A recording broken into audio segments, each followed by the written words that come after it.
Salut, c'est Trado, je suis content de vous retrouver pour la mise à jour de l'analyse technique et de la stratégie sur Amoeba. Cette fois, je vous rappelle que tout ce qui suit est donné à titre purement informatif.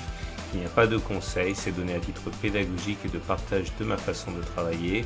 De manière purement déontologique, je n'ai pas d'action Amoeba en portefeuille et je ne compte pas en acheter étant donné que je suis en train d'en faire l'analyse. On va commencer par le graphe de gauche qui est donc en données hebdomadaires. C'est pour le moyen terme et voilà ce qui se passe. Comme on peut le voir, les choses sont plutôt encourageantes sur le moyen terme puisque nous sommes au-dessus d'une moyenne mobile à 50 semaines qui monte, ce qui signifie que la tendance de fond elle est haussière sur l'unité de temps de moyen terme.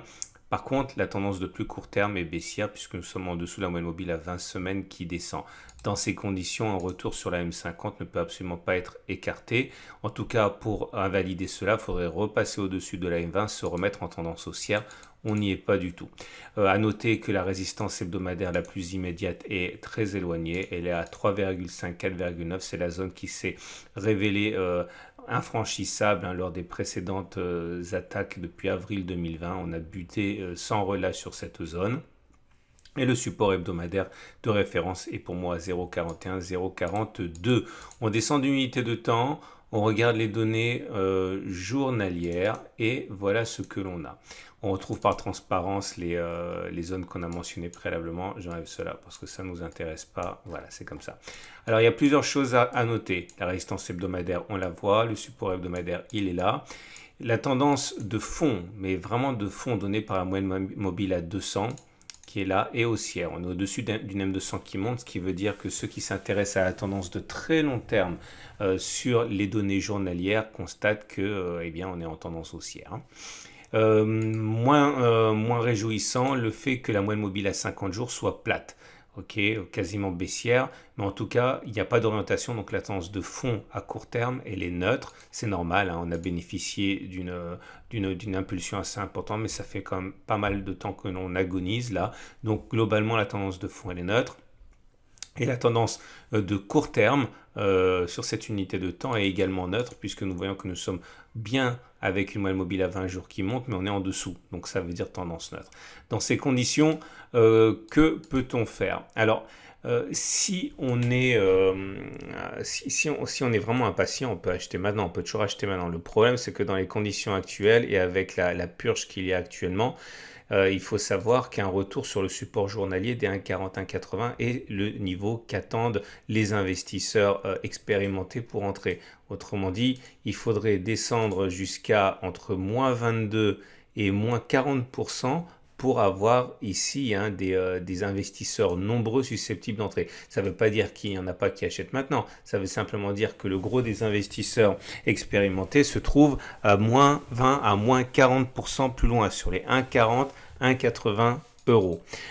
Si on regarde les données hebdomadaires, on voit que ça correspond d'ailleurs plus ou moins à la moyenne mobile à 50 semaines. Ça veut dire que ça sera, si on y va, un point d'entrée intéressant puisque ça préserverait non seulement un support, mais également ça préserverait la tendance de moyen terme qui est toujours haussière. Je reviens sur mon graphe journalier.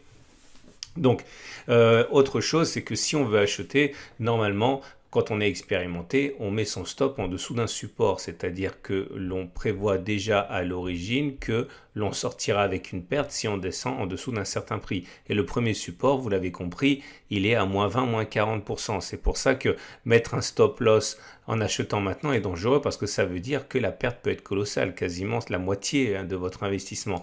C'est une autre raison pour laquelle beaucoup de traders expérimentés qui s'intéressent à la valeur attendent éventuellement que l'on descende afin de pouvoir mettre un stop loss toujours en dessous du support journalier, mais beaucoup moins important. Par exemple, on peut mettre en dessous de l'entrée sur le support avec un stop à moins 28 et pas moins 40, et même si on attend encore davantage, on peut envisager d'avoir un stop loss encore plus serré. Si on rentre par exemple sur ici, eh bien, vous voyez, le stop loss serait beaucoup plus faible. Ça serait 10, 15, 20%, pas plus.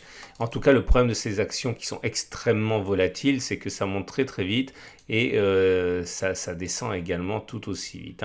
Donc, pour faire le bilan de tout cela, Je répète, la tendance pour l'instant, la tendance de fond, elle est neutre. La tendance court terme, elle est neutre également. Ça nous met dans une situation de vulnérabilité assez importante hein, pour acheter maintenant si les indices en général décrochent. Après, il y a des mini-supports. Là, vous voyez, vous avez un mini-support ici qui n'est pas très important, mais c'est un support également. Pourquoi? Parce que, bah, comme c'est comme ici, vous voyez. Ce sont des zones qui ont bloqué les cours, ce sont des zones de résistance. Une fois qu'elles sont cassées, elles changent de polarité, elles deviennent support. Ok, comme ça également. Mais c'est très fragile et encore une fois, c'est suffisant, c'est pas suffisant sans doute hein, pour attirer énormément d'acheteurs. La règle, c'est de comprendre que on peut pas savoir jusqu'où ça va baisser, mais on sait où les acheteurs seront nombreux à être intéressés et c'est bien sur les 1,40, 1,80 qui seront intéressés. Donc voilà. Autre possibilité, imaginons que par enchantement, les cours décident de progresser à la hausse rapidement. On aurait des points d'entrée intermédiaires. Je considère effectivement que si on arrive à se hisser au-dessus de ce niveau-là, là au-dessus de cette résistance, on pourrait avoir une accélération haussière. C'est-à-dire que si on arrive à clôturer au-dessus de 3,27, on aurait une accélération, mais ça serait pour se retrouver nez à nez avec la résistance hebdomadaire des 3,5, 4,9.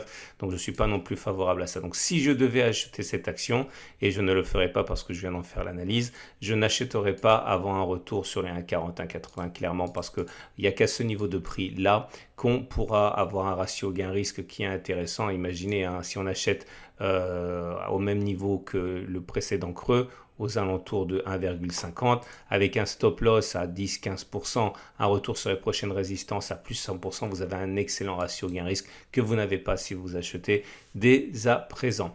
Voilà, je suis conscient que ce n'est pas une analyse qui est extrêmement porteuse, extrêmement favorable, positive, mais il faut retenir quand même le fond, hein, c'est que la tendance de moyen terme, la tendance hebdomadaire est haussière pour l'instant et normalement les traders sont intéressés par cette action mais peut-être pas au cours actuel. Voilà. Si vous avez aimé le format, n'hésitez pas à vous abonner à la chaîne YouTube.